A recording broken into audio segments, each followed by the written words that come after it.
Well, happy Friday, everyone. I'm Chris Brown, and it's time for your weekend review from ClarkCountyToday.com. Today marked the 12th day of a teacher strike in Battleground, the only Clark County district still trying to reach a deal on a new contract with more than 800 teachers.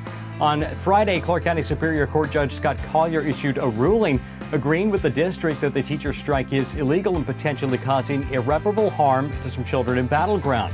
Teachers have been ordered back to work on Monday, but could choose to defy the judge's order. Meanwhile, both sides have been ordered to negotiate through the weekend in hopes of closing the $4.3 million gap remaining between them, so stay tuned.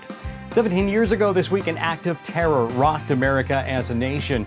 The city of Vancouver honored those lost in the 9/11 terrorist attacks through a ceremony at City Hall, joined by the Vancouver Police and Fire Departments, the Community Military Appreciation Committee, the VFW, and the Patriot Guard Riders. The city allowed for words of remembrance, songs of America, and prayers for the families who still remember their lost. Vancouver Mayor Ann McInerney Ogle gave a speech along with retired Colonel Larry J. Smith and Fire Chaplain Pete Schrader. Check out a moving video and photos by reporter Jacob Graneman at ClarkCountyToday.com. This week, we got a look at what the Port of Vancouver is cooking up for a complete remodel of their Terminal 1 property west of the I-5 bridge. At an open house, the Port showed off its preferred concept for the riverfront property, including a new public market where the Warehouse 23 restaurant currently sits. To see the sketches and read more about the Port's plans for the space, check out my full story at ClarkCountyToday.com.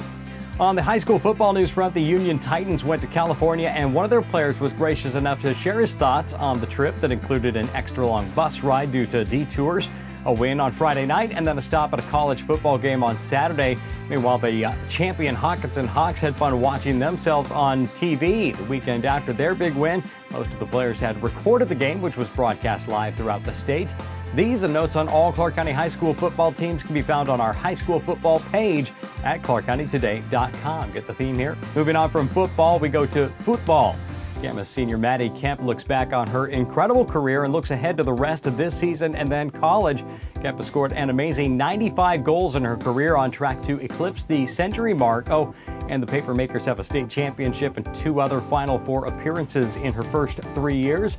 Be sure to read Paul Valencia's full piece at ClarkCountyToday.com. And be sure to join our fast-growing community on Facebook, Twitter, and Instagram to be part of the conversation and find out when news stories are posted. You can also send us story ideas. News at ClarkCountyToday.com is the email address. For all of us at ClarkCountyToday.com, I'm Chris Brown. Thank you so much for watching. Hope you like the new shirt. Have a great weekend, and we'll see you next week.